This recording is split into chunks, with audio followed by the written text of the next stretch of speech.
Hello, all. Hello.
Hi, everyone.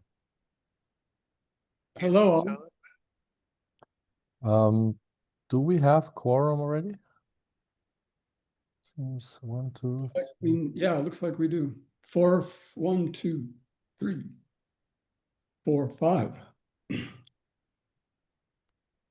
Ah, Mitch is here too. Good. Yeah. Good. Shall we start? Wait, let me open it quickly.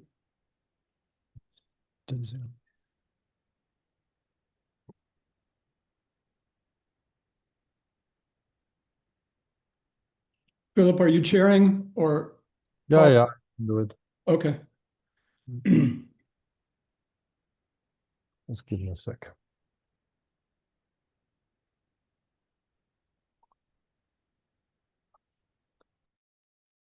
So, um, let's just determine who is present. Paolo. Paulo, you're muted, but we can see you. I'm present. Okay. Steven. I'm here. Good. Then we have Darren. Here. Hope.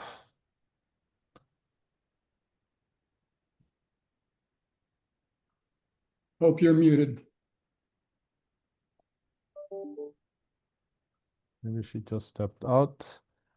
Mitch. Here. So currently we have, and Philip also, so we have six, right? If I counted right. Yes. And we're waiting for Hope, but six would qualify for quorum. And Chair, this is staff member Jason. Are there any advisory board members absent at this time? It's Grace is not here. Okay, just trying to get that for the record. Okay, Hope thank C. you. Here I am. I'm here and I finally figured it out. Okay, thanks. So, I yeah, just gotta get my camera going properly. Hold on. okay. But I'm here. I can see everybody if you can't, even if you can't see me. You see the new screen. Okay, it's weird. So Jason, 7 of 8 are here. Okay, sounds good. And then I think that's about it. Who is here from the applicants? We have Glenn here. And are you alone today, Glenn, or? Yeah, I'm alone. Okay, good. That's for 92 West Simpson Street. And then we have Gustavo, I guess, for the detached accessory dwelling unit. 514 West 17th. Yeah. And then do we have more people here? So is that for another project, or because I don't see another one on the agenda? There's a 380 South Meyer, Philip. I don't know if you see that at the bottom. And Philip, this will be a courtesy review for Teatro Carmen, and Got it. Yes. Herb Stratford will be presenting when we get to that item. Good. Great. And then Drew, Herb, and Scott are all part of one team. Yes, Okay. Yes. perfect. 4C. Yeah. Good. Then we need approval of last week's agenda. I'll move to approve. I'll second that. Okay, then we vote. Mitch, Yep. Darren, Yes. Hope, Yes. Stephen, Yes. Philip, yes, and Paolo. Sorry. Yes, you are yes too. Yes. So 7-0 approval of last meeting's agenda.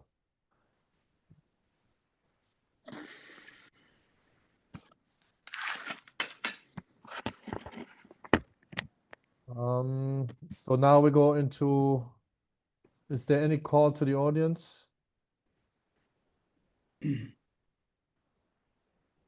Doesn't seem so, so we'll go on to the reviews. 4A is the 514 West 17th Street. That's the detached accessory dwelling unit. At this point, Mitch will excuse himself because he has a conflict of interest.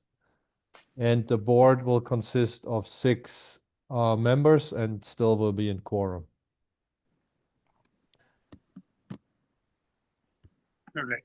Good evening.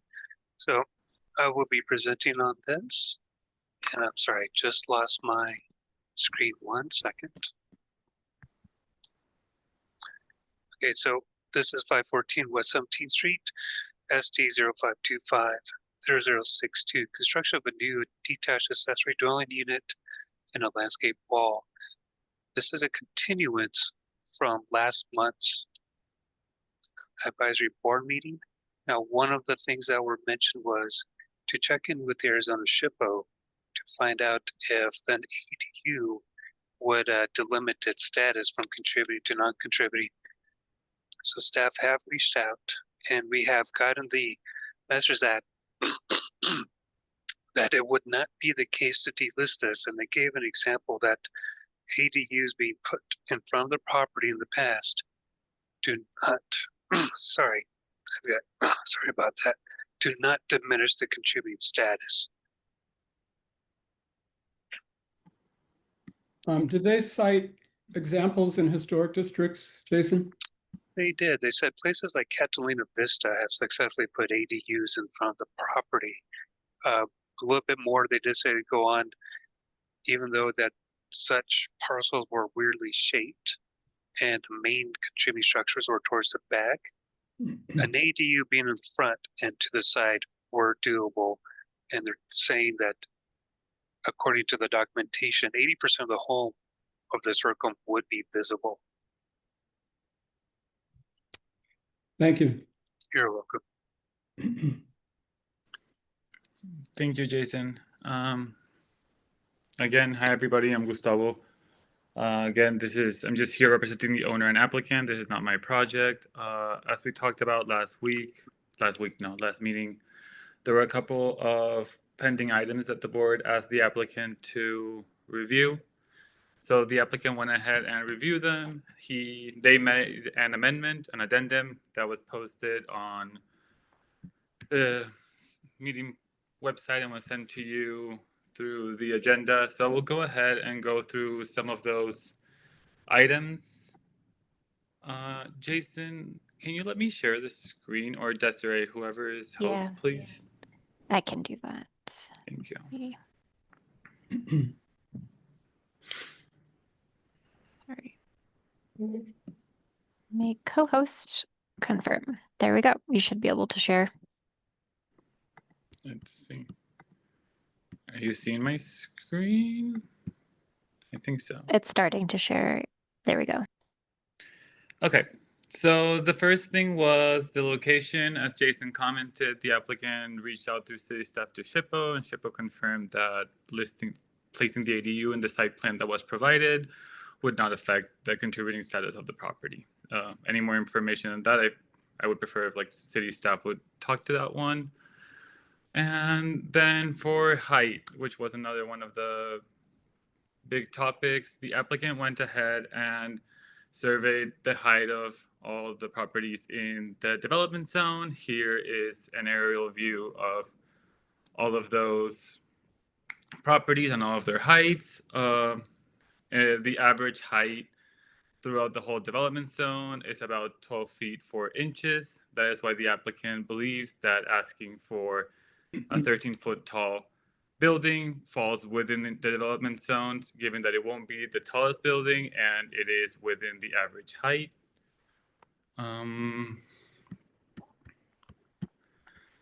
then we can go to some of the comments were the comments on random windows or the rhythm or the fenestration of the ADU. So the applicant went ahead and made this table listing all the elements. The facade proportion towards the street has a 1:4 ratio, which is the same as 516 at 520 West 17th Street, which are the two ones to the west of it.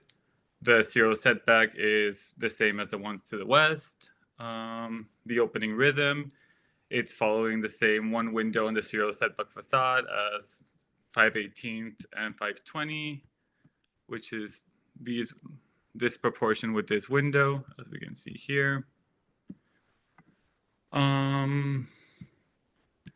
That window and that proportion horizontally with the low sill becomes the precedent for the ones for the ADU, which you can go ahead and show those elevations, which is why this window is placed where it is. I'm not being able to move, but this one as well.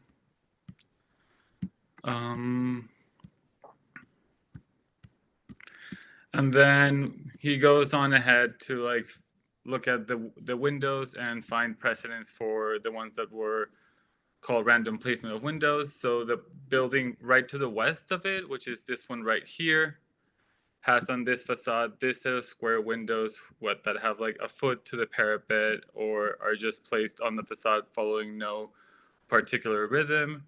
And that is similar to what is happening in the ADU in this corner right here, and the ones like this one and this one.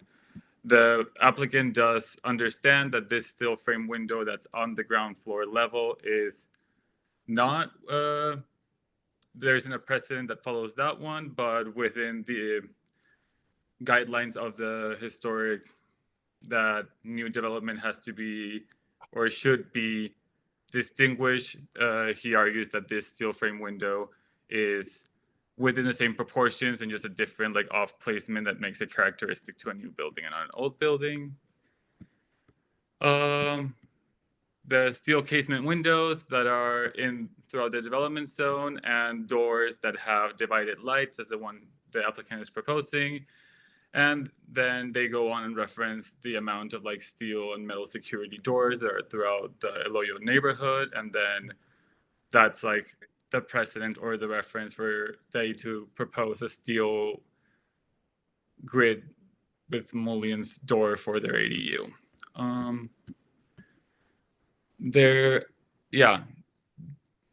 I don't know if yeah. Maybe I'll leave it here and then go with any comments that the board can have. I'll start. Gustavo, as we noted last time, according to the UDC, according to the TSM, and according to the guidelines, the draft guidelines that we have worked so hard on, you cannot use a parapet, a hipped or gabled roof as precedent for height. So that I thought we had made that really clear. So the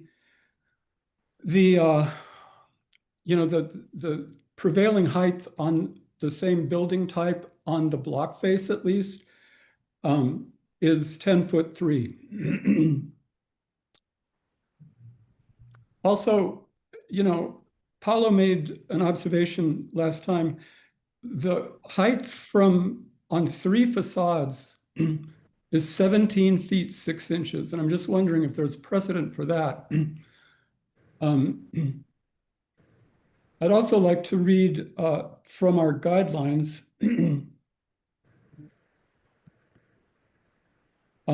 regarding primary and secondary buildings. So first of all, this is a secondary building, but it's placed in a primary position. So that you would assume that you would be very deferential in the design process to the historic structure that's on the site, design-wise. And it does, under primary buildings, it does say, emphasize front entrances and orient them to the main street. Then this is on page 19 of our guidelines. For secondary buildings, just excerpting here, but it says secondary buildings, for example, guest houses, garages, etc., should be constructed in the rear of the property and should not be attached to the primary structure. And I'm not opposed to you putting the ADU in front, but I'm just saying in the context, you just have to take this in context, that paragraph continues, if the primary building is historic, an additional secondary building should be differentiated yet compatible to the primary structure. And I'm not seeing how this design is compatible to the primary historic structure. And then later it says secondary structures should not dominate the primary structure. And I think it's, for me, very obvious that this building is dominating not only the primary structure, but the block. And so, yeah, and then further, it says massing, scale, materials, surfaces, details, and styles should be compatible and relate to the primary contributing structures on the site. So, I mean, I don't see, so first of all, the height, I think you're wrong on using, or average height is 12 feet. I mean, that's just incorrect because you can't use gabled roof buildings as precedent. So the prevailing height on the block face, at least, I didn't go around the corner, but it appears to be 10'3". And then that's, that 17 foot 6 inches on 3 facades is also very troubling. And I mean, obviously that is dominating the primary structure. So I'll stop there and let anyone else comment.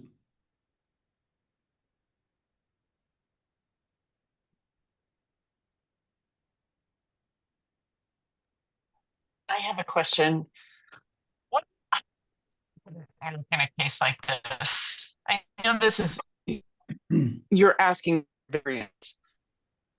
I just wonder to the board, like what happens when someone else wanting a 13-foot Oh, building? we're having a hard And time how would we? understanding you. You're breaking off a bit. Okay. Can you hear me now? Yes. Okay. My question was about precedent. I know this is a variance. So maybe we're not setting a precedent, or are we? And what's everyone's experience with that who's on the board? The variance, if I'm not mistaken, involved putting the ADU in the front.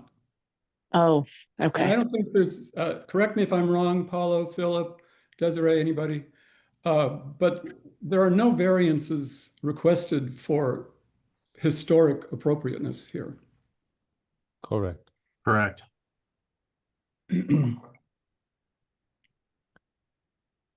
There might be one required for exactly for having the ADU in the front.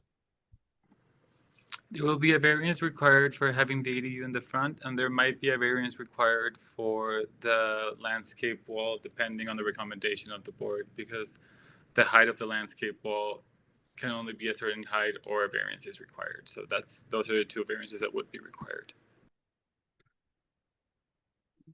Gustavo, can you go to the elevations, please? Yeah. Let me. You're not seeing my screen, right? No. No. Let's see. Do you see now, or do you see yourself? Oh, we have your screen now. Oh, we did. No, I'm on there. Now? Yes. Yeah. That's good Okay. now. Great.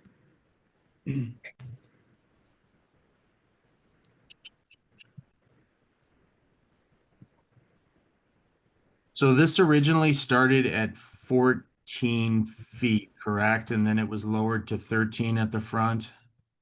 It started at 14.6, if I'm not mistaken, and then the applicant lowered it 1.5 feet to 13 at the front. Correct.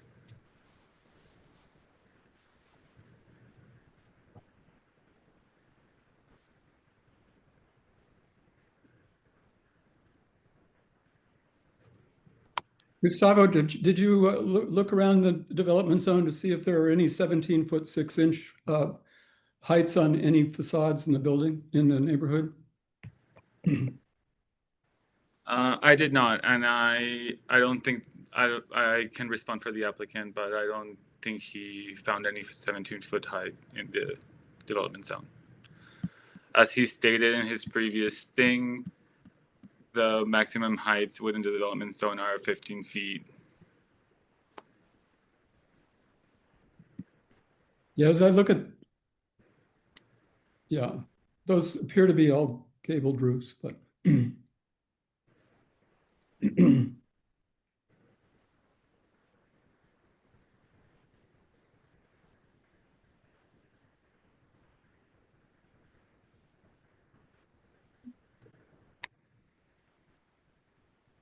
And I guess I just do have that same question in terms of setting a precedent.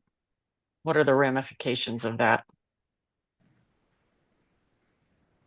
I mean, the precedent would be to allow something that is higher than the prevailing height, Yeah. So just, or even than the highest comparable structure.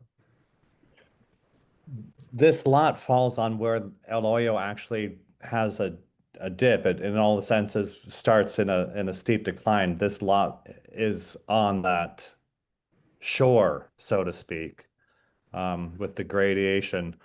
So can this be specified for that type? Because the sight lines don't read as 17 feet. They're just acknowledging the the gradation of the lot. So it's kind of a real specific circumstance for the area, which is called the hole. I mean, it is literally a hole. Yeah, I agree, but can you go on page 13, Gustavo, because that shows more what that doesn't, that's the elevation that wouldn't consider the hole at all. I mean, it doesn't play into that. Gustavo, I don't see it. While you're looking for that, I would observe. This one, Philip? I don't see anything on the screen in a moment, but yeah, now it's coming. Oops. Let me see. Do you see it now? Yeah. So Darren, I agree with you about the back elevation. Oops, now we lost it again. Why?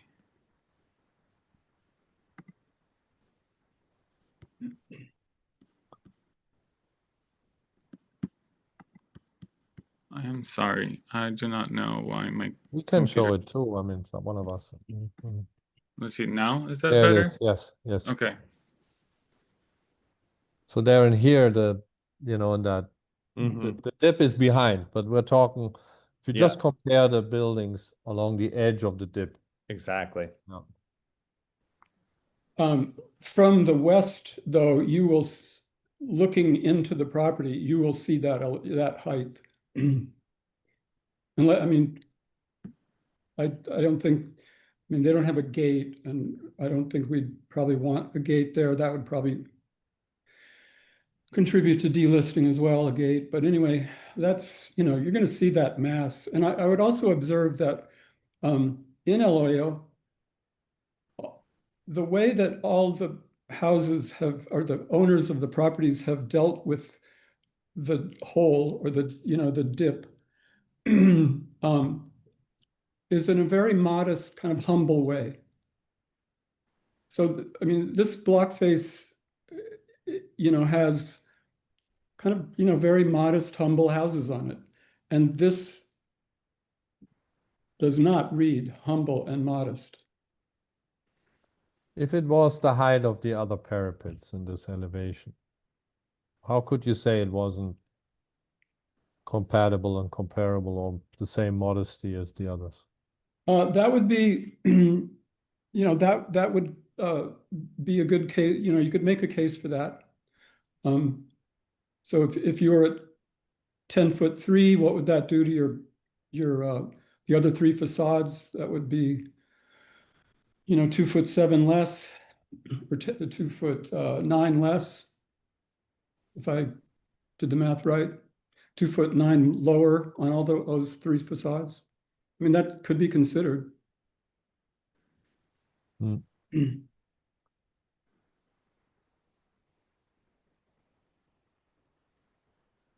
I mean, we have been, from the first courtesy review, the point was made that this building is out of scale.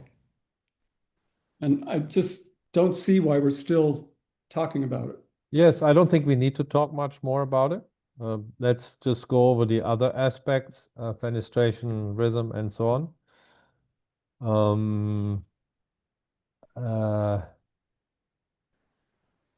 Is there any other issues that come up with that? Let's say obviously that window to the street.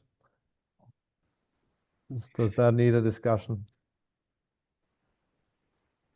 I would,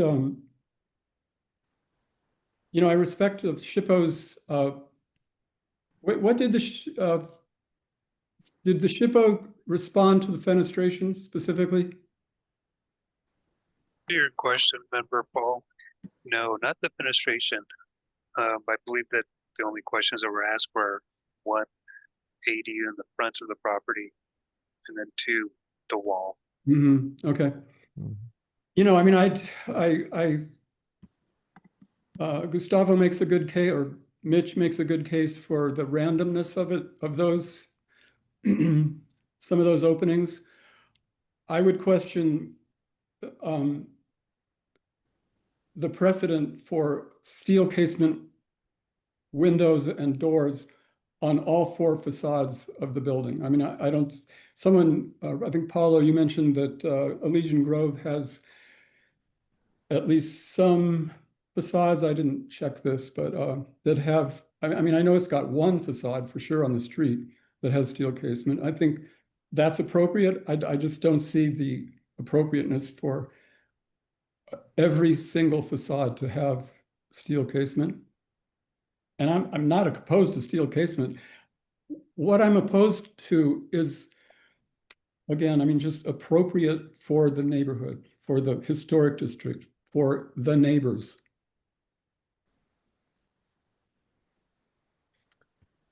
And so I would actually want to get input from SHPO on precedent for steel casement windows on every facade. And then I also think that one little window at grade, I think I would argue that that's inappropriate as well. Which one? The one Gustavo mentioned that is where Mitch couldn't find the any precedent for that window down at grade.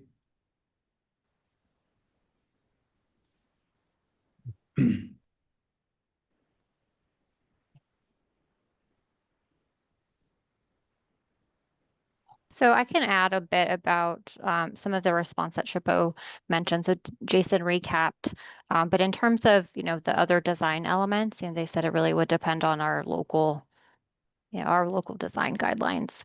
Yeah. Um, So, and no, go ahead, sorry. yeah, just one other comment, this item has already been continued, so this is your opportunity to provide comments and feedback, but you would not be able to continue the item again unless there was, consent from the applicant. Yeah, I think we should try to get to a vote today if we can, but let's see where we're going. The steel windows, that our guidelines say that they're acceptable if they're obviously justified through the development zone. We're putting up a new question here if they can be on 4 sides. If I look on, for example, the La Suprema, it has steel windows on at least 2 sides and both of them to the street. And that's not in the development zone, I know, but it's a precedent in the neighborhood where, at least on the visible part, it's all steel windows. So I'm not sure, sure enough. We can try to get more information there, but I wonder why do you have an issue with that? Or why do you think that is not precedented? Philip, to me, again, in reading our guidelines earlier, this is a secondary structure and it should be compatible with the existing historic structure. And this to me reads modern all the way. And I know there's the precedent down the street for the little, the shape of the building. I know there's precedent for the opening right in the middle. It appears to be close to grade on the front facade. But to me, it is too modern. And I'm not opposed to modernism. But I think that we need to be respectful. Our job is to make sure that new construction or additions or anything like this is according to the UDC, the TSM, and our own guidelines. And I just think this, especially relative to the existing historic structure, this is not referential at all to that building. Yeah, but if we go, if we go on page 8 of the presentation, some of this, and I don't know if that's a contributing one. Gustavo, are all the pictures contributing structures? Can we rely on that? Because you didn't mark that. Normally we would ask to mark that in the plans, which ones are contributing. You're muted.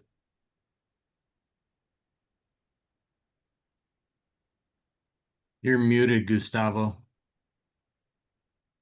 Sorry, it is contributing, Philip. Up here, Okay. it's the little map where it shows. But yeah. Okay, good. Sorry, I didn't see that. Notice those little marks.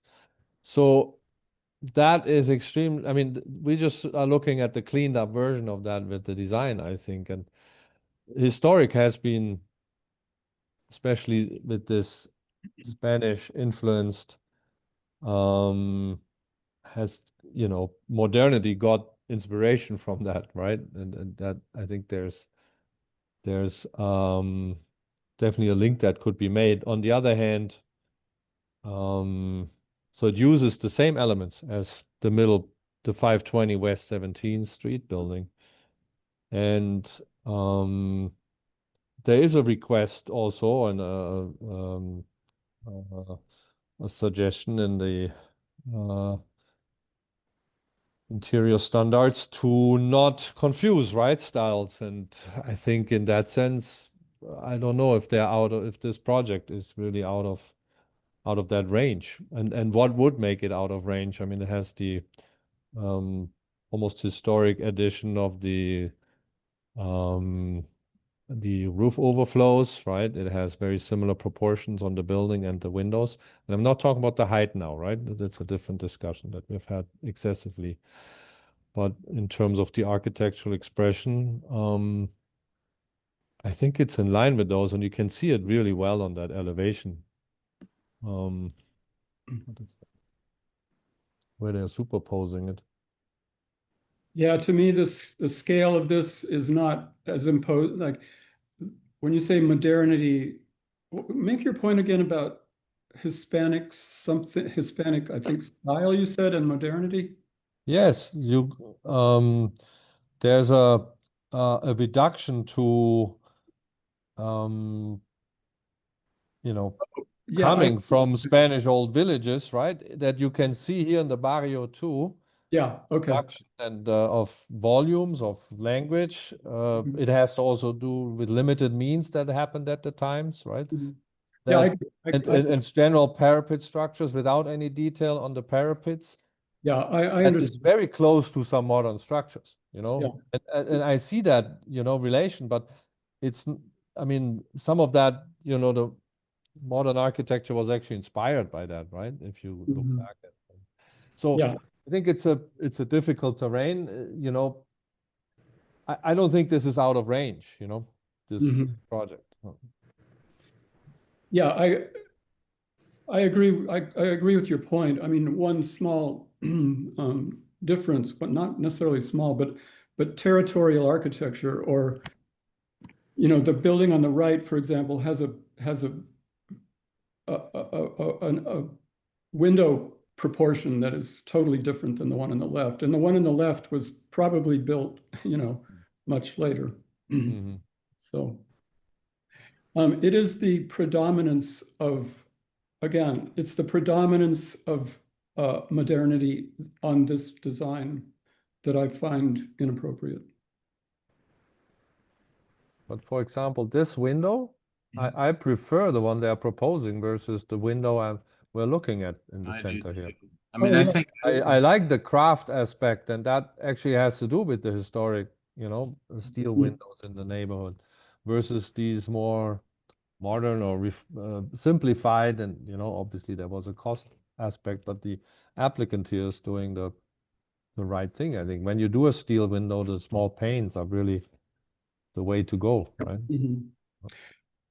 Yeah, I do. That's the other issue with these. These are proposed are 2 foot by 2 foot panes. And Desiree, can you comment on that at all? And if not, I'd be interested in what SHPO has to say about 2 foot by 2 foot panes. I don't.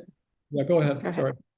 Yeah, I don't know if I would comment necessarily specifically on 2 foot by 2 foot, but I mean, just hearing your conversation, something, you could look at creating a condition of approval if that's the direction you wanted to go with, smaller dimensions of the windows to reflect more of the pattern in the neighborhood, a simpler light pattern, those might be something,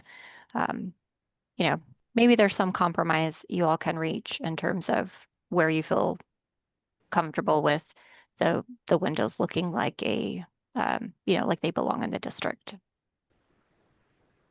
So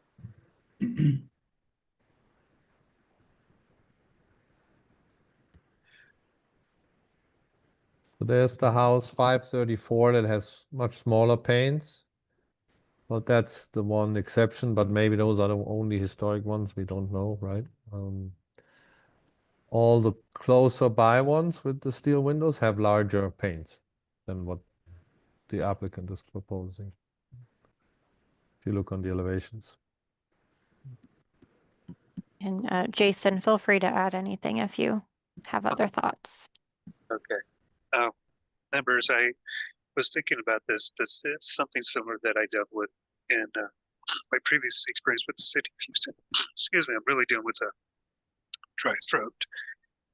How I was looking on page 13 on the bottom, you have the streetscape looking at all the homes along West 17th Street. And when you look at the fenestration patterns, a lot of these windows are vertically oriented. There is one at 534 that is more horizontally oriented. Now, if we think about this, typically the homes in this development zone are vertically oriented. Now, there are some, they look at this, that are squares, but they have a mullion going down the center, and there are simple light patterns. Now, we compare that to this casement window here in the south elevation. One, the dimension is much larger, and it's a square, it's not vertically oriented. So I've seen this happen where the compromise that I've seen happen is shrink the dimension and reduce the light pattern. And if this is a matter of it being highly visible from the public right of way, you could do that on the three sides, on the south, the west, and the east, but leave it on the north when it's actually very less visible from the public right of way. I think it would be very hard to see it on the rear. So I just want to bring this up to you as members to consider when you're thinking of your recommendation this evening. And it is that type of a sensitive consideration that I think is lacking in this design.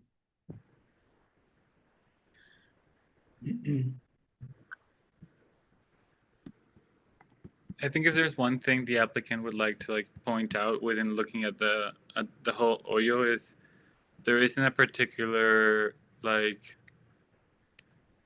typical for each window. As you can see, these are some type of windows. These are boarded up. These have 2 panes only. These have 2 panes in the other direction. These have 2 panes in the other direction.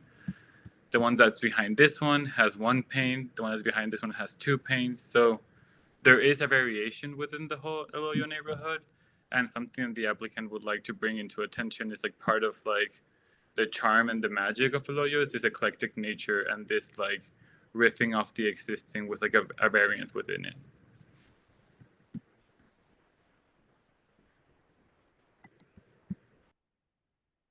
Yeah, which addresses the proportion, but not the size, right, at this point.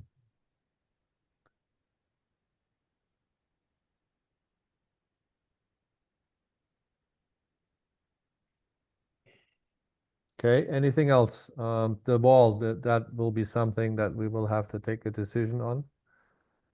I think it's page 14. I am not comfortable approving with conditions on this because if it's down to height only, I feel like we're going to deny it. If we approve it with the condition that the height comes down and whatever else, I just there seems like there's too much open-ended, too many open-ended issues to imagine that we wouldn't need to reconsider this, the new design. But we had the same discussion, right? Before. We can deny it, Stephen, That would be my. That would be an outcome that is possible. We can't predict it in the moment because, I think we should make the attempt to make unless we all agree, we can't decide today, but we could make the attempt to formulate a motion with conditions and we can still deny it, right?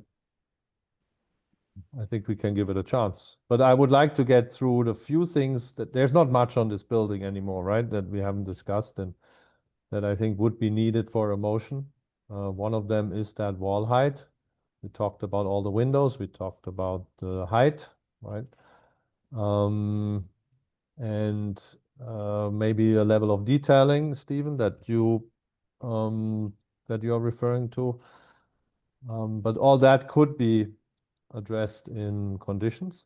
Yeah, Philip, part of the issue here is that as I understand it, the height of this building is required by the desire to have a loft. That's not our issue. No, but what I'm getting at is the existence of the lot of decreasing the loft could change the fenestration, a lot of the facade elements, and I just think that's a dangerous road to go down. I mean, if they decrease the height of the building, they can't do the loft anymore, I assume. I don't know.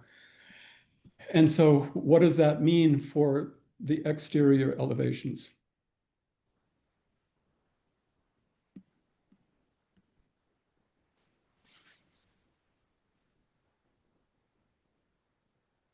I mean, even that was discussed last time. There was propositions that are feasible to lower it and still keep the loft if the applicant desires so. Yes, you're right. If they change the facades in the process, I don't know what the consequences. That would be a substantial change to something we approved with conditions. Desiree, would they have to come back, or does that then get covered in the PIMA commission? So as I mentioned at the beginning of the item, because this has already been continued once, you wouldn't be able to continue it again. So it would not come back to you. So you could either, whatever the outcome or the recommendation is, it would go to PRS next, and PRS would provide their feedback. And then that comes back to the department. The planning PDSD director ultimately makes the decision, right? So she'll take the input from this committee and from PRS and will formulate the recommendations at that point. At that point, if there are conditions, let's say it's recommended approval with conditions, the applicant would need to update their plans, and staff would be responsible for ensuring that those conditions are met. So that's essentially the process. Right. So I think, Stephen, is also to be considered that they go out with this board into the next process. So I think say that again, I'm sorry. Would be, I think, a fair ambition for the board to say we make a decision, and we make a recommendation, whatever it is, for the next level, for the PIMA commission to review, right? Rather than, I mean, if we have to take a decision. Well, I would propose that we deny it and have Gustavo come and Mitch come back with a new design. No, I don't think that would happen. They could go to the commission and whatever happens there, right? Yeah, that So would be their we are choice. we're giving away, I think, some opportunity. Yeah. Well, Member Paul, I'd just like to point out, Fort Lowell did do a recommendation of denial on a project, I think about 6 weeks ago, but it still moved forward to PRS. And then PRS made their conditions, applicant met those conditions, and then they got a notice of decision despite the denial. Yeah. So I just want to bring that up as a point of order.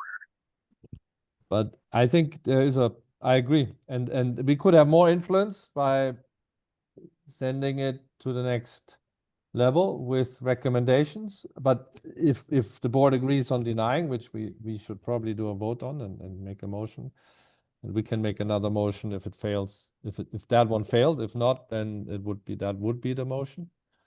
But it's important, I think, for this board to take a stance, a majority stance. Jason, Desiree, I would be allowed to address the commission, I assume, in a call to audience, if we denied it and it came before the commission. Desiree, I'll let you answer that one. Sure. Yes, Member Paul. So are you, just to make sure I'm understanding the question, like you would want to come and comment on it, like during, or provide a letter or something like that?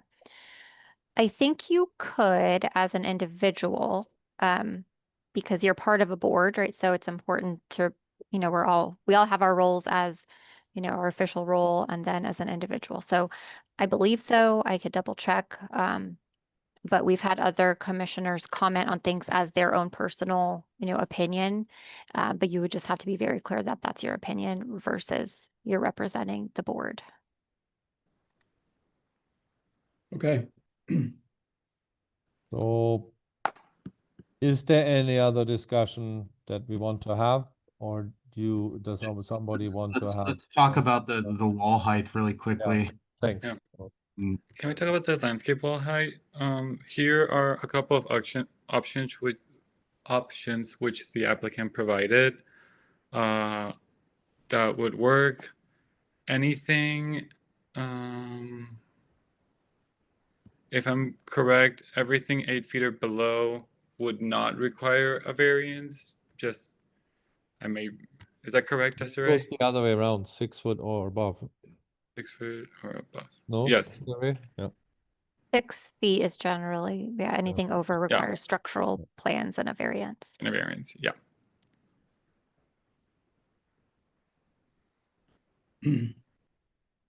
For me, considering that the height is very contested, none of the higher walls would match a lower building, I think. And Yeah, I like the Yeah, 6 foot wall because yeah, you can I see agree. Yeah. the building to the west a little bit more. Yeah.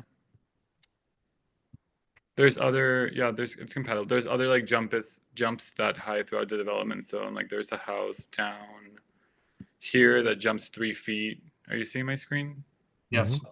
Like there's a house here that jumps 3 feet between like the top and the house. So, like that is compatible within the development zone. So the applicant would go with that as well. And I think just because there's so much conversation around the height of the building, the massing that is created with a higher wall is just, it has a cumulative effect. So the lower wall, I think, lets some stress out of that situation, out of that dynamic, which I think is a good thing. I agree. And I think it also will make the ADU more compatible with this building next to it, because this building does a similar thing where you can see it barely in this photo, but like the street front is up here. And as you so when you look down that lot right now, you see this building go higher and higher and higher. So like both buildings will be address the same way the topography. So I think it's better to have the 6 foot so you can like look into it, if that makes sense. Okay. So anything else that you guys want to discuss? Okay. Does anybody want to do a first motion?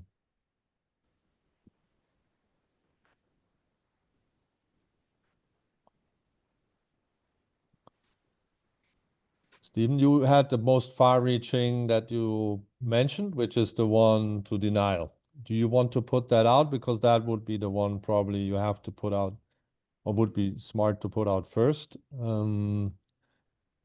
Because the other option is that I would make a motion under conditions. But I give you the chance to say that if you want to put out the motion for denial, then that's the more far-reaching one. And Can we get a consensus before a motion, or is that inappropriate?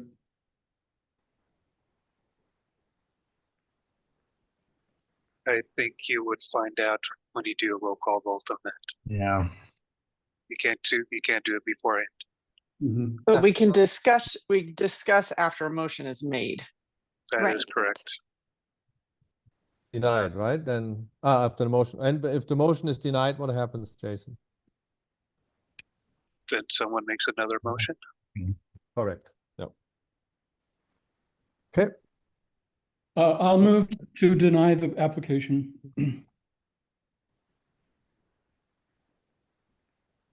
I'll second that. Do you want, anybody wants to have a discussion on the motion itself, not on the content? Well, can I put why I would want to deny it? Yes, you can put. Can I mention that? It's not specific. reasoning. Yeah, it can be reasoning in the. Okay. I don't like seconding a motion to deny this project, but I am concerned about precedent with future projects on the horizon. I'm worried about the height precedent.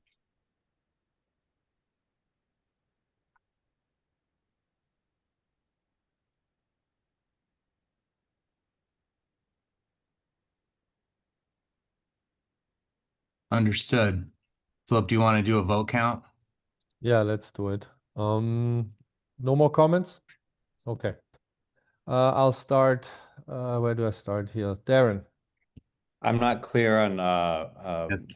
what vote means what.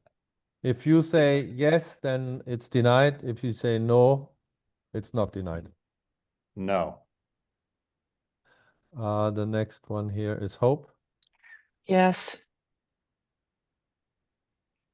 The next one here is Stephen. Yes. Paolo. No, And so am I the last here? you're the last. I'm also a no. So the motion has been denied. The motion to deny this project has been denied. So now the board can bring forward another motion. Philip, I'll just make a point of order. The motion failed to Failed, pass. yes, correct. Yeah. With 3-2. Do you need the names or? I've got it all. Thank you. Okay, thank you. So Philip, would you make a motion with and delineate all the conditions? Yeah, I mean, we can do that together, but yeah, let's start. I would make a motion with conditions. The first is to lower the height to 10 feet, 3 inches per the prevailing height. To downsize the southern, eastern, and western windows. I would need to know the sizes exactly now. We could probably, let me see if I find it in the application there.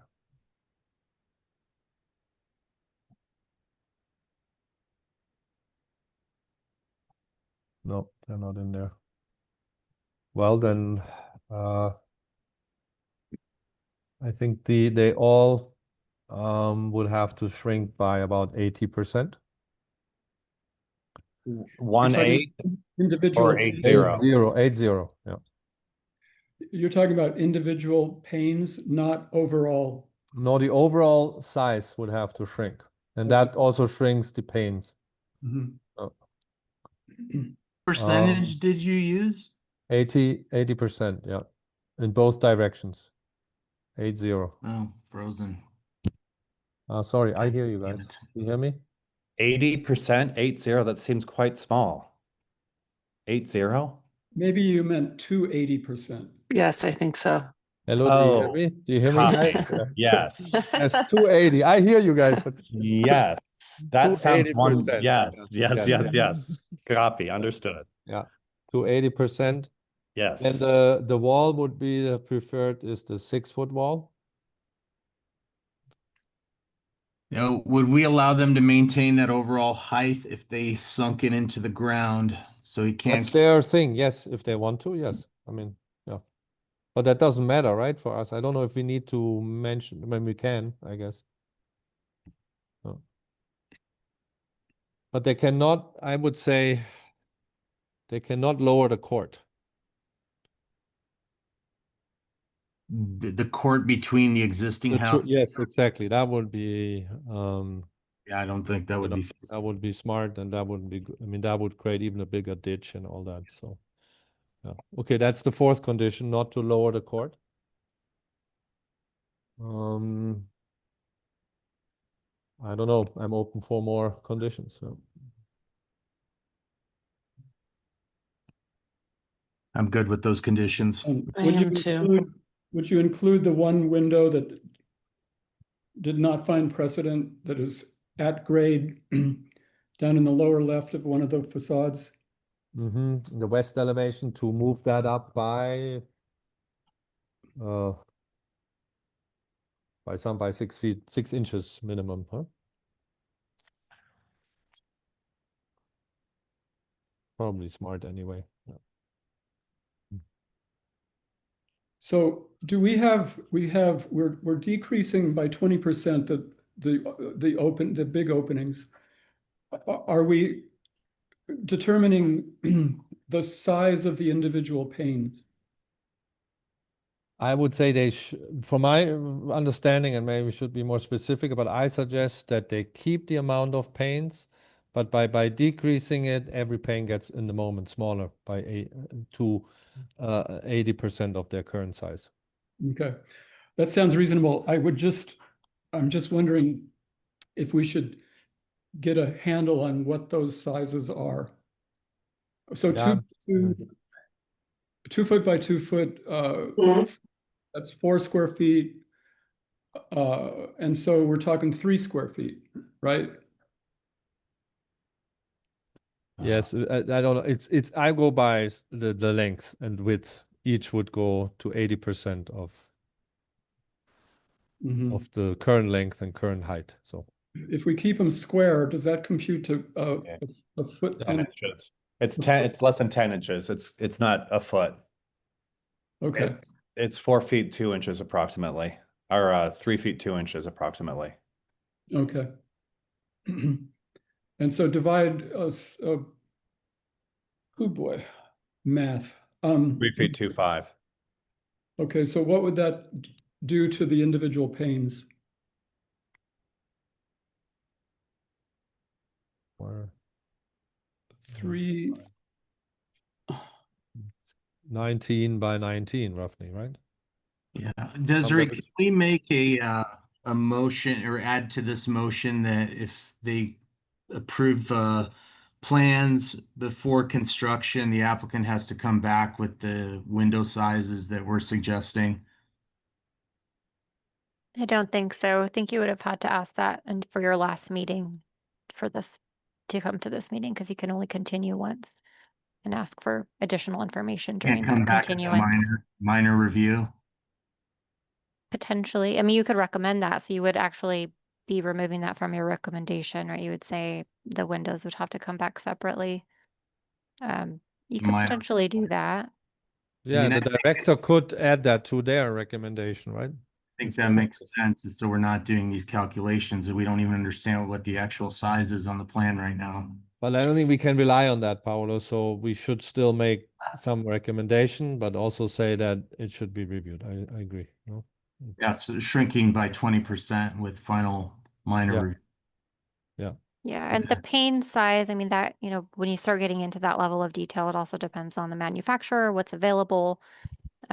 these are custom, I think. Custom made, so Darren, what was the overall dimension? If they're 4 feet wide, they're going to come down 4.8 inches. So that's like 10 inches, almost 10 inches.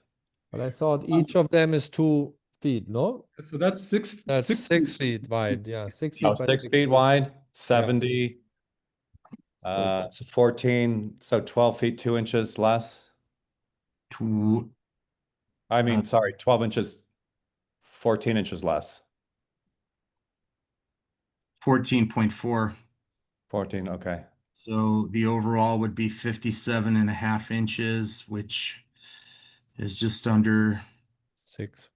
6 feet. Yeah. And there's 3 sets of panes. Yep. They would be a roughly 19 inches. I mean, that's not including jams, so they'd probably be 18 by 18 or a little bit less. Mhm. Yeah. So we could say instead of the 6 feet, it's 5 feet. That's simpler, maybe, right? Yeah. If it is 6 feet, it's hard to tell. I can't find that information currently in the drawings. Well, when I asked in the first courtesy review, Gustavo said each pane was 2 feet, 24 by 24. Okay. Can we clean this motion up and then vote on it and move on? So we're going to have, so at 57 and a half, we've got 18 by 18 panes, correct? They're going to be smaller because they've got the jamb around the window and then the frame around each pane. So they might end up being 16-inch squares. Okay.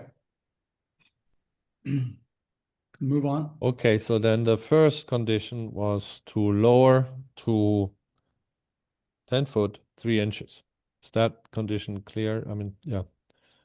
The second condition was the downsize now the window to, remember, 56 inches each side and to proportionally downsize the panes.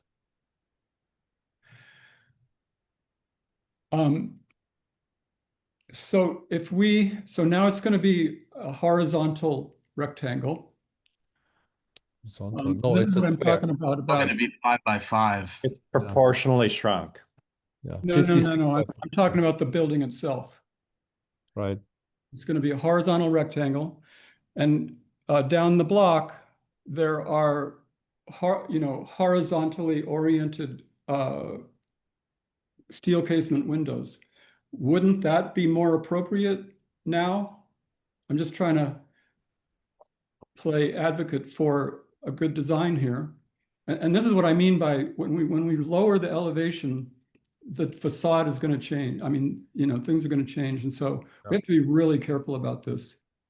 Yeah, but there's right next to it 2 buildings that are more horizontal in appearance, and they have square openings. Okay. I'm just observing that it could look better actually with the window similar to the one down the block, but we can move forward.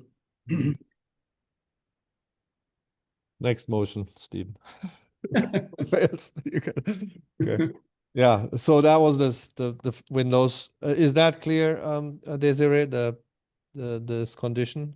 We also said that we wanted to add to this condition that the board requests for the applicant to come back to the board for review of the windows, and approval of the windows. Of the As final a design. minor review. Yes, as a minor review. Okay, so what I have in my notes, lower height to 10 feet 3 inches for prevailing height, downsize windows on the southern, eastern, and western facades to 56 inches each side, Correct. and proportionally downsize the panes. And that was, did you have a dimension for that I missed, perhaps? We're using No. 60 inches. It Plus just default to how, still keeping the, 9 panes, it'll just default to whatever size. Yeah. fits. Okay. I think that's what proportionally means. Yeah. Okay. And then prefer the 6-foot wall, Prefer that. That's the third one. Yeah. and then not lower the court. And then we also have the floor mount window to raise that by 8 inches. Yep. That's the western elevation. Raise the low window on the western elevation by 8 inches. So I want to make for clarity's sake, I just want to make sure if they wanted to change anything, they could come back for a minor review. Do I gather that? Yes. Okay, so including the window shape and size. Okay. Yes. Let's vote. Okay. I'm good with my motion. Point I of order. second it. Okay, who seconded? Wait, please? Jason, you wanna what? I was just trying to wait for the second motion by who? Di Lorenzo. Thank you. Okay, then let's vote. Darren, Yes. Hope, Yes. Stephen, Yes. Paolo, Yes. Philip, yes. So Jason, that vote passed 7-0. No, 6-0. Sorry. 5. 5 now. Yes, 5-0. Okay. Thank you very much, gentlemen. I got that all down. Good job. Thank you. Thank you all. I hope to never speak about this again with you guys. With much love to you all. Ditto, right back Hard at feelings. Come on, now. This has once again, this has nothing to do with me. I love you all. Happy September, wherever we are. Like,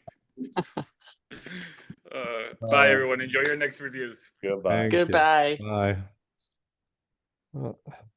Okay. And I Okay. think before we move on to the next item, we'd let Mitch back in. Yes. Mm.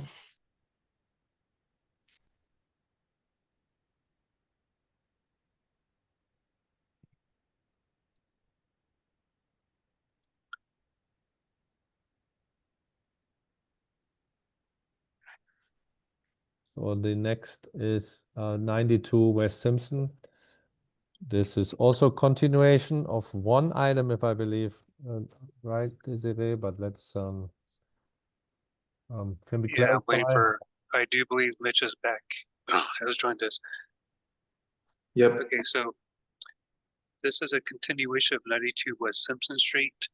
I do want to point out on the agenda, it says that this item is has a permit number of TCRES 08250351. That is a discussion internally. There were two permits created. This one that's on the agenda was voided out, and so I am making the point that there was a second one that is the correct one. It is TCRES 1024-05827 for 92 West Simpson Street. The applicant has created a subrecord, and it is SD 0925-00144. This is again coming back. Now, I do believe that the motion passed that the window and door replacements were approved. The matter still remains on the roof material replacement and the driveway gate. I thought the gate was denied, but yeah. What was the gate last time? Well, let's go back. I can bring up the minutes of it. There was three motions. Right. Let's see. So the first motion was to approve the window and door replacement, seconded by Del Lorenzo. That motion passed unanimously. The second motion was member Naher. Naher made motion to not approve driveway gate as proposed. Yeah. Motion second by Di Lorenzo. The motion passed unanimously by roll call vote of 5-0. So we only have one continuation, Jason. There is the roof, Yeah. and that was a continuance on the roof. Yeah. Good. Glenn, anything else on the roof?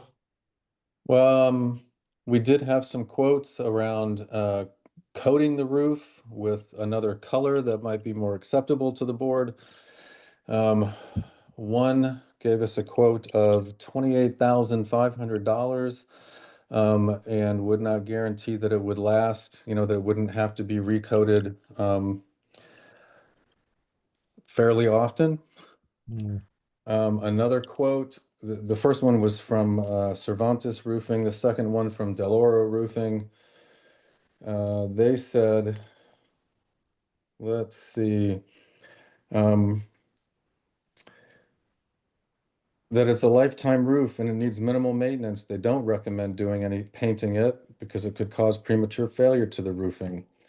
And there's no guarantee to how long the roofing coating would last. They wouldn't even give me a number. They said they expect that the roof will continue to fade and patina like every other metal standing seam roof in the neighborhood. So that's what I've got. Okay. I mean, Paolo had anticipated that, I think, in the last meeting, right? So I think this roofing is a bit really an unfortunate thing because, for me here, like Hope, you in the last case, I think for me, this is a precedent thing. If we approve it, then everybody else who comes with this kind of print, can refer back to this. So this is my issue. And the applicant has other chances to get it approved. On each of those, this will also go on different levels and so on, but this is where I'm standing on this. I have a really hard time approving this because of precedent. But so I don't know if we want further discussion. Please chime in. Well, I would say I'm worried about the precedent of the roof material and also the process.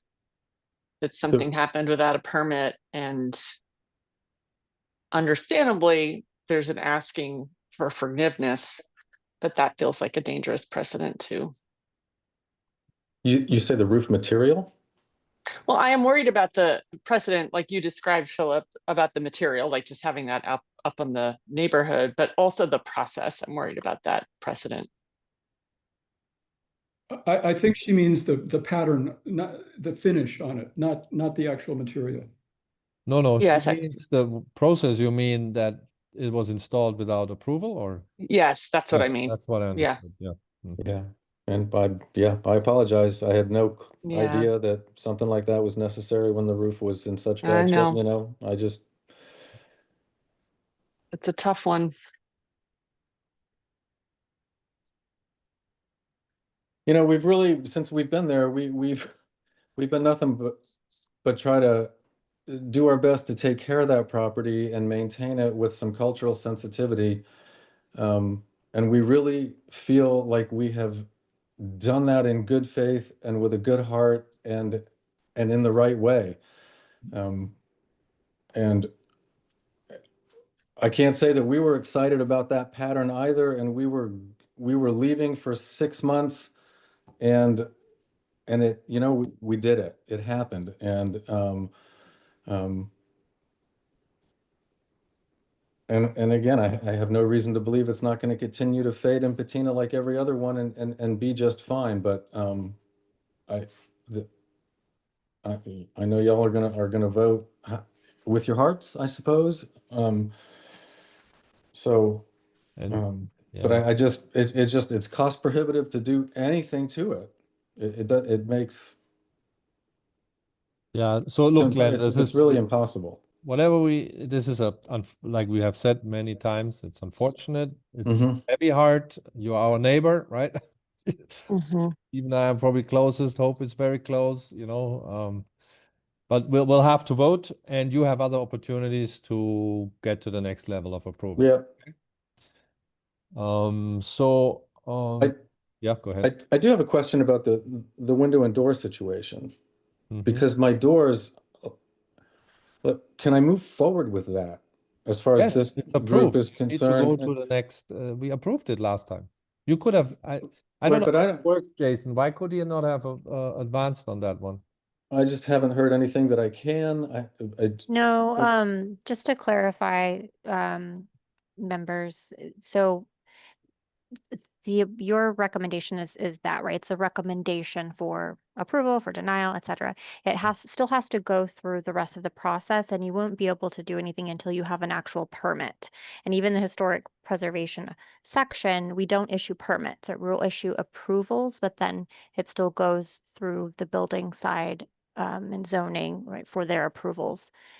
So I just want to caution you to avoid any confusion that this even once you go through PRS and get the decision letter from our office, you still need to get your actual permit. But that's clear, Desiree. But is it on the way to PRS, or has it already been looked at by PRS?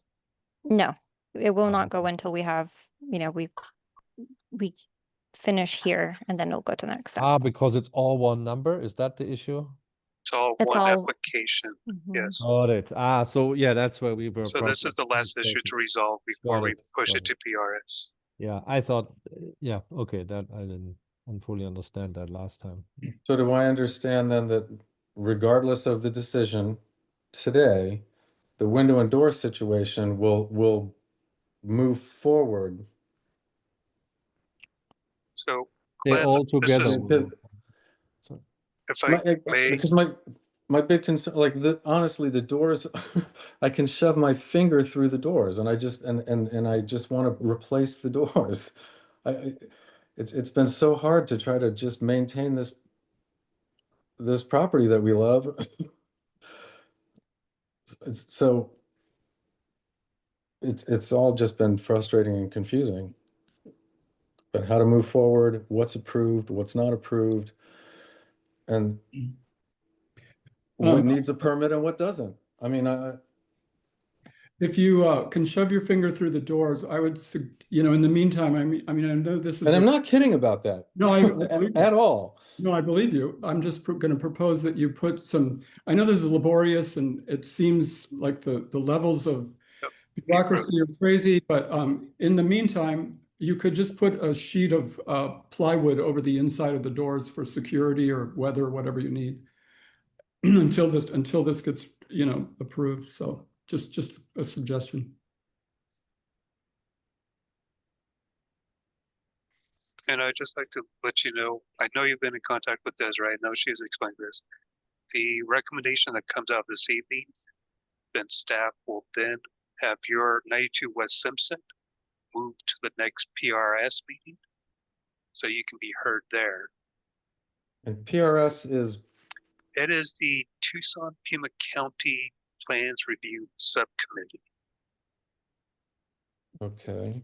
And then once you go through that meeting, and whatever recommendation comes out of that, then staff will produce a draft notice of decision with all the recommendations that comes from this advisory board meeting and the PRS, and give it to the planning director.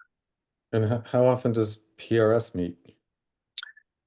Correct me if I'm wrong, Desiree, but that they meet twice a month? Yes, that's correct. Okay.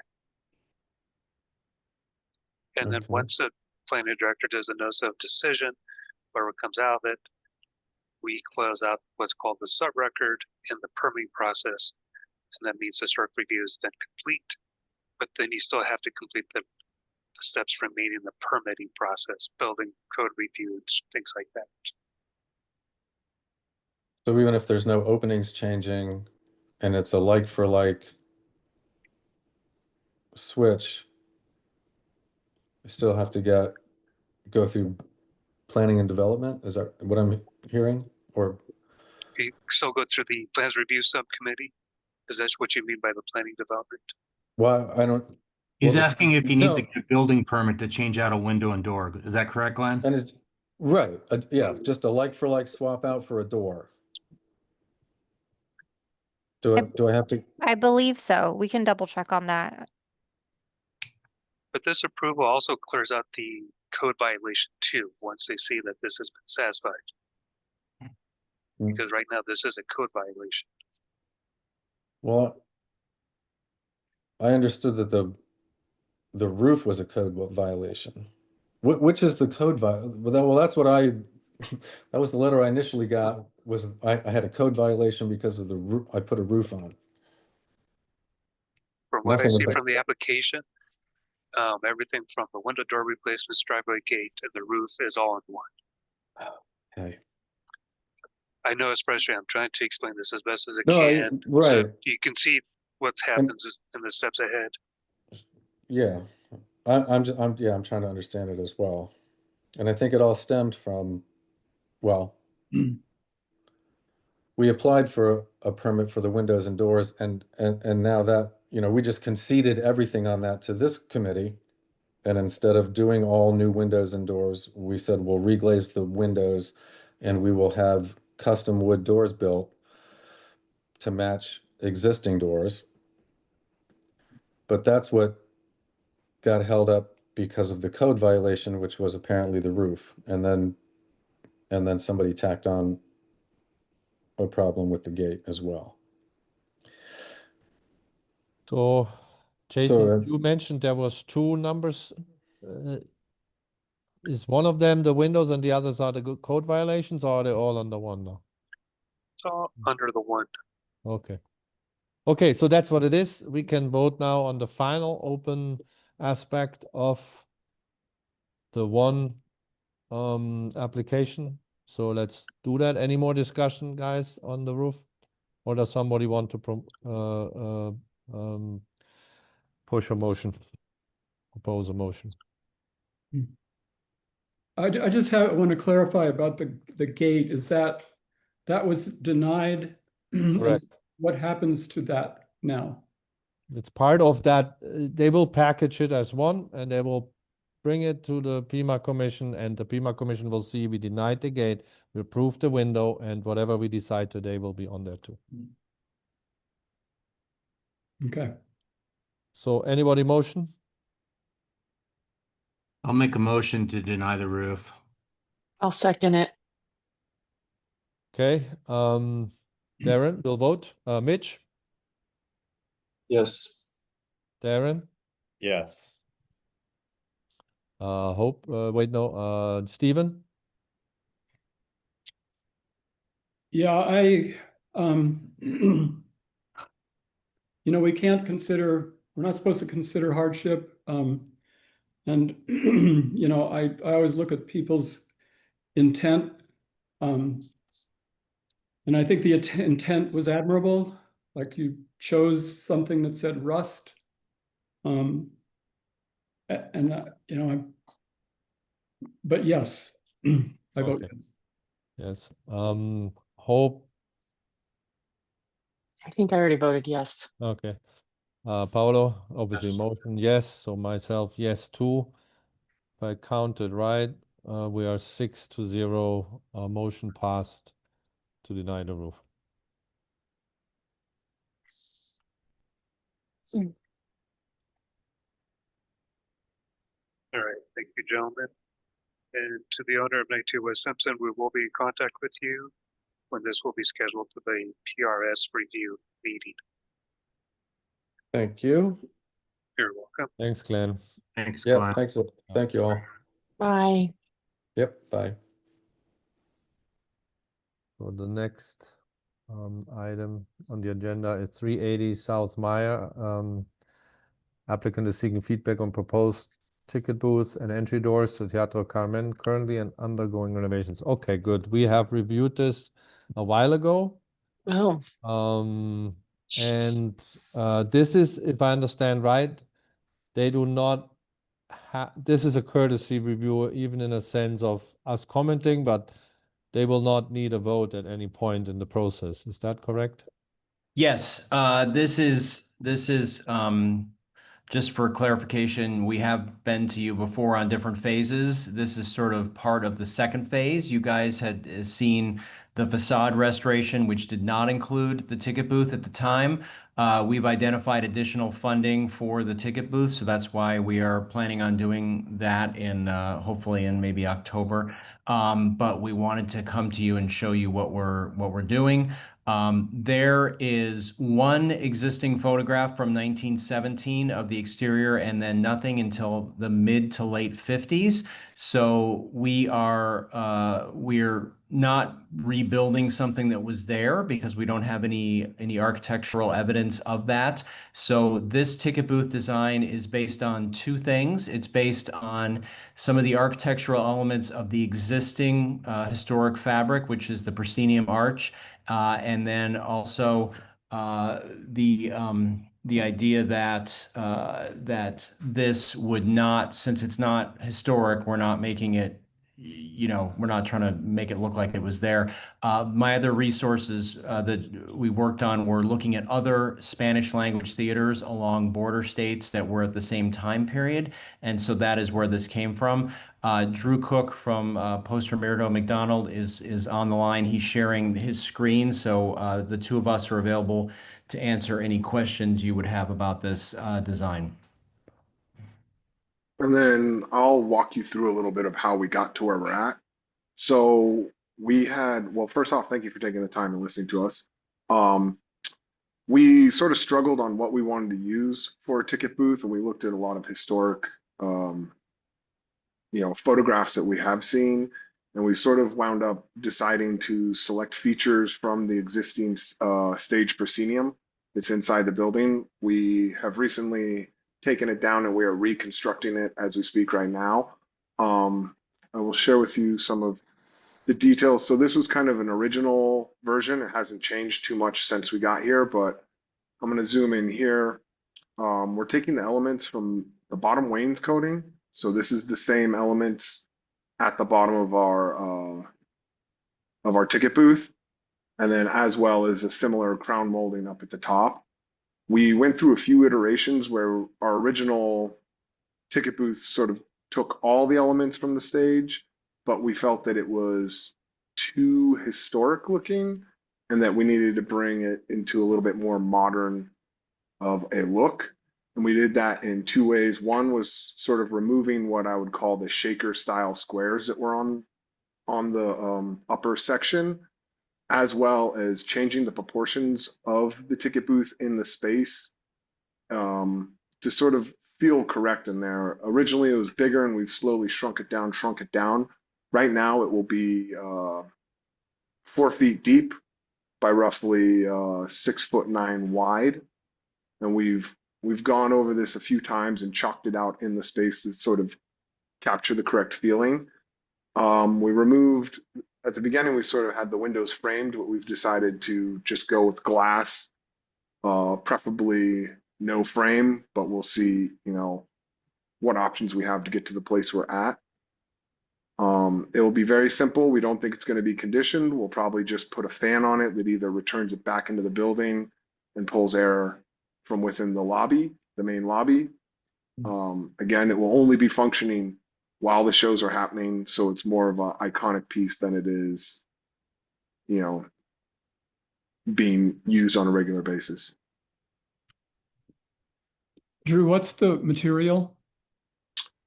Currently, we're thinking we're going to build it out of wood. We were looking at the green color that we've chosen. It's not coming through that well in these renderings, but we used sort of an electronic color reader and flaked off colors from our main stage. Ironically, the color is almost the same color that we used on the front windows of the facade, which was something we just sort of shot from the hip at the beginning, but the two colors are within, a few pages from each other in the color book. We think that this will probably end up being a gray or a darker gray black color, not, to distinguish it different, that it is not original or historic. But yes, Stephen, wood. Mhm. Because it's in a covered porch area. Sort of the entryway is a recessed entryway, so it's not exposed to, a lot of elements. I mean, certainly sunlight, but not rain. Is the area fire sprinklered? It's not yet. We are doing a fire sprinkler plan right now to see what we need to do in terms of the entire project, which would include the auditorium, the lobby, the entryway here, and then the other part, the other Elks side. So yeah, there potentially would be sprinklers above this booth. Drew, do you know what the ceiling height is in the entryway? I think it's 12 foot 5 inches. Okay.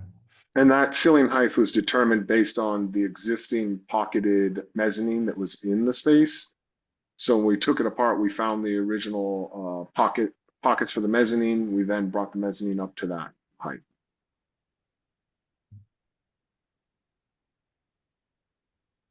The arches at roughly what elevation are those? The apex of the arches, is that coinciding with the green doors, or where are they? No. The doors are just a standard 7'0" door. The two arches on, I guess that'd be the north and the south, were both approximately 8'9", and then the center arch, which we recreated during demolition, we were able to find a small section of the brick arch that was in there, and then we used that as a projection method, and so the arch is approximately 12 foot on the dot. So there's really like not much room from the top of that arch to the bottom of the mezzanine. Yeah, that's a ceiling. That's like a wood ceiling, metal ceiling. And you can see, I mean, there's some difficulty in this space because the arches built by the original contractor were not evenly spaced on the front facade. They just kind of built it. Originally the north wall was borrowed and the south wall was borrowed. Now the south wall still remains in the building, and it is a 17-foot high adobe wall. It's approximately 22 inches thick. And so we still have that, and it's going to be highlighted inside our lobby when we complete it. But we needed a space for the stairs, so we had to stick the stairs on the side. We didn't have any sort of historic remnants that directed us how they originally got onto the mezzanine, and it could have been a ladder for all we know. But we have the interior doors sort of, and you can't see it, they are centered with the doors to the theater, which are centered, and they're 25 feet, per code spaced. So unfortunately, the doors in the ticket booth don't fall evenly to the front facade because the front facade itself is not at all evenly spaced. So it's sort of a whack-a-mole as we've found to balance how we want it to look inside there. Did you consider making it full height, the booth, and adding a parapet to it, or some closure matching what you have at the bottom? Could be It quite wouldn't. elegant and not having that weird ceiling in the, in this low space. It really from a historic theater perspective, it would not have been any taller than that. So that would definitely be a little bit of an oddity to do that. Unless we were trying to make it look ultra modern, that would be weird. I mean, Yeah, we far away looked from ultra modern with this, but yes, understood. we looked at, I mean, again, we looked at the Rialto Theater, which their ticket booth is not the original, but there are some photos of the variations. You know, the Rialto fell victim to multiple ownership and in different, people who ran it. So, the early on the ticket booth was out on the street. Later on, they closed up the front doors, so the ticket booth kind of fell behind. We don't know what the original ticket booth was, but we looked at the Rialto Theater, we looked at the Fox Theater, and then we looked at a slew of online theaters, 15 to 1930s is sort of where we picked from. But we also, a part of the language that we're trying to choose in this project is not to make it, extravagantly ornate, similar to the Rialto or the Fox, where this would have been, a very low budget theater. We sort of suspect that, based on what we've seen with the front facade and how it was constructed, it was just kind of slapped together and you know, not diligently thought through. So we're looking for sort of lower, not necessarily lower budget materials, but less flashy Less look. decorative. Yeah. So I'm wondering if you're going to make it out of wood, it's kind of implied that it's going to be. It doesn't. I don't think you could use solid wood for all of those facets because of the expansion contraction, and so unless you do it, so you would have to use plywood or construct it out of like frame and panel. But what's shown is, I mean, unless you did some sort of rustic planking that was allowed to expand and contract, you'd have to do this out of plywood. There's a strong chance that that lower section is done with a beadboard because that's what's shown here on the original. Oh yeah. So, we're replacing this with the beadboard currently as we reconstruct this. So that was sort of the intention, was we were going to borrow some of the beadboard. I mean, the main element we left behind was this section. So, that's the stage. That's how we pulled these elements. But, this does sort of lend itself to having a very, bland panel there. But again, we've slowly been working this as we've been going through the process too. Yeah, I would just caution so beadboard I think would look great, but just be conscious of the expansion contraction because the opposing grain on the molding could get the joints could get blown apart during rainy season if all that solid wood expands.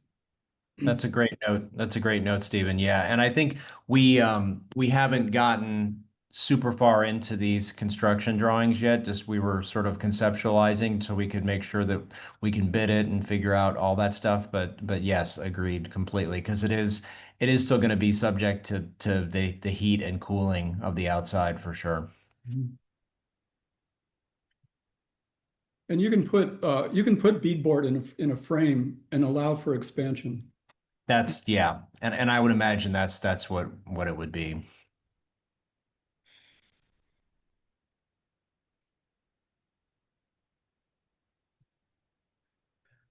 Looks great in general. Thank you.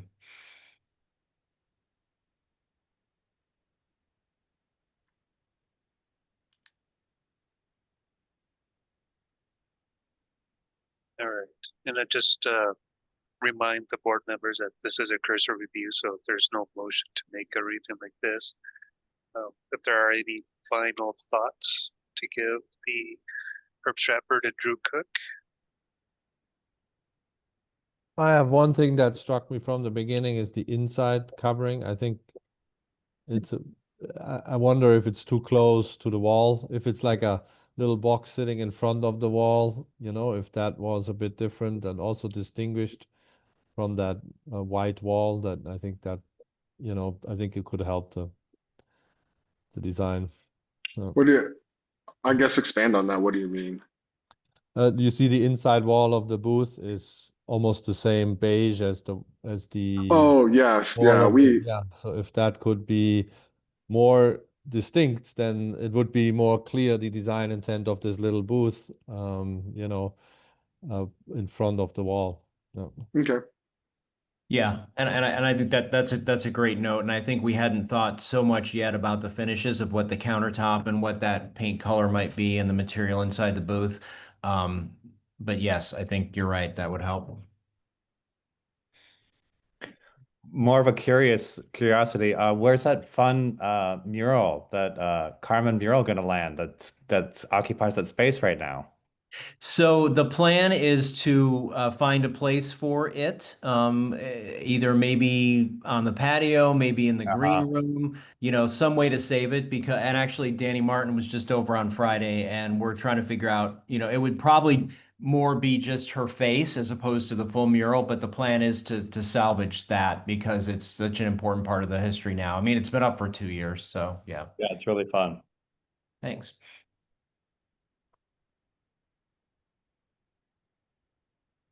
Okay. Any more comments? Okay, then I think we can close the reviews. Thank you guys for taking the time. Thank you, everybody. Thank you. Thank you. So, agenda item 5 is staff updates. Yep. Staff is still currently reviewing regarding the Barrio Historical design guidelines. Just let you know, we are still trying to do a backlog of permit applications and get through reviews, but when we do have the time, we do continue to review your draft. Okay. Anything else? Yeah, I'll share that we hired a cultural resource manager. So his name's Jason. I'm sorry. This is Jason is on the line. It's another J name, Jonathan Nightenweiser. So he's an archaeologist and will be assisting us with our various compliance related responsibilities, National Historic Preservation Act, Arizona Antiquities Act, our local administrative directive. So you might not work with him as closely as our planners, like Jason and Michael, but we are very excited to have a fourth member of our team. So yeah, maybe at some point we'll bring him to this meeting.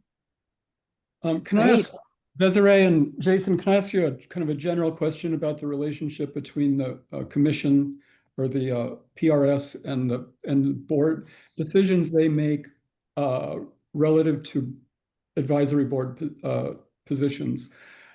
Does it happen? And specifically, I'm kind of worried about the gates at 92 Simpson. So how often do they concur with, if you can even say, with board decision? How often? I'm not sure, but yeah, they take into consideration, they hear the comments of the board, but they ultimately, provide their own comments, which could be the same, could be different. Yeah. How many times in the last, well, you're new, so that's not a fair question, but I'm just wondering how, how consistent they are with board decisions, but I guess that's an unanswerable question at this point. Generally, we try to combine, right? So we're recommendations are compatible, or in other words, if they're not like conflicting recommendations, we try to put all of the, conditions in the final PDSD conditions. I would say our director 95% of the time, listens to the recommendations that are made by both bodies. I would say that since I've been here anyways, it's pretty frequent. Sometimes that's not the case. And usually those are the cases where there are strong difference of opinion, right? So you might have the board giving one set of recommendations and then PRS giving another. And in that case, it might go one way or the other. Mhm. So I would say that's not that common, but it's usually cases where it is more, they're just more difficult cases, I guess, more difficult decisions. Okay, thank you. You're welcome. Should we make a motion to adjourn? Wait, any other staff updates? No, thank you. Okay, good. I'll So move we agenda adjourn. item number 6. Yes, go ahead, Stephen. I'll move we adjourn. Anybody Second it. I'll second it. Okay, and we vote. Mitch, Yep. Aaron, Aye. Hope, Yes. Stephen, Yes. Paolo, Yes. Philip, yes. So motion to adjourn, 6-0 accepted, which we don't have to do, by the way, but this board does. Bye, all. Okay. Bye. Thank you all. Have a good evening.